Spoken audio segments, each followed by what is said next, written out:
Ben ritrovati in diretta con filo diretto 0225 45 94 97. Renzi, governo del faro delle promesse. Passiamo velocemente ai telespettatori. Con noi in studio il segretario nazionale dell'Italia dei Valori, Ignazio Messina. Grazie mille per aver accettato l'invito al confronto. Grazie a voi dell'invito. Grazie. Diverse ovviamente le opinioni dei telespettatori per quanto riguarda la nomina di Renzi, o meglio, non è proprio una vera e propria nomina. No. Tra l'altro poi, segretario, io vorrei capire questi 8 ministri, perché oggi alle 16 ci saranno le dimissioni, si lavorerà e quindi poi si ricambierà tutta l'organizzazione del nostro Parlamento. Che cosa succederà secondo lei? Ma io innanzitutto mi auguro e faccio appello in questo senso a Renzi, se assumerà l'incarico come pare di Presidente del Consiglio, di incaricato, di sostituire i ministri e di non nominarli sulla base delle appartenenze o delle spartizioni, ma sulla base delle competenze. Ve ne dico una per tutte. Io sento dire, leggendo, che verrà tra i ministri riconfermati il ministro Bonino.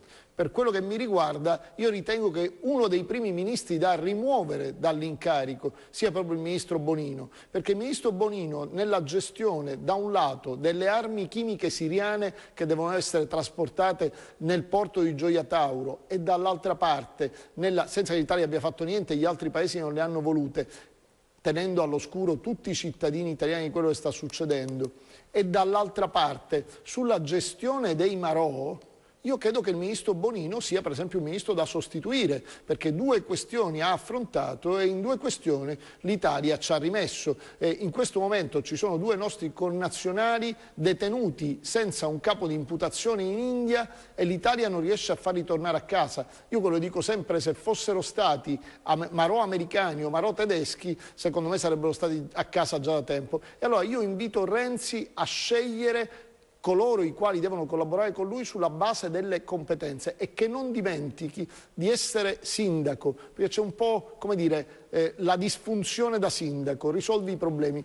A Palazzo Chigi ogni volta che qualcuno va a governare si scorda quello che va fatto, no? C'è una maledizione da Palazzo Chigi, stai fuori, sai quello che devi fare, vai là dentro, te lo scordi immediatamente. Quindi io mi auguro che lui conservi la concretezza e la conservi già al primo momento, quando dovrà scegliere la squadra dei ministri con i quali collaborare. L'Italia non ha bisogno più di soggetti che debbano pensare a loro stessi, ha bisogno di scelte forti, shock, e che devono rimettere in pista il Paese. Però io invito i cittadini, lo dico con molta serenità ma anche con molta determinazione, io mi sono stancato di fare e di ascoltare gli italiani che si lamentano.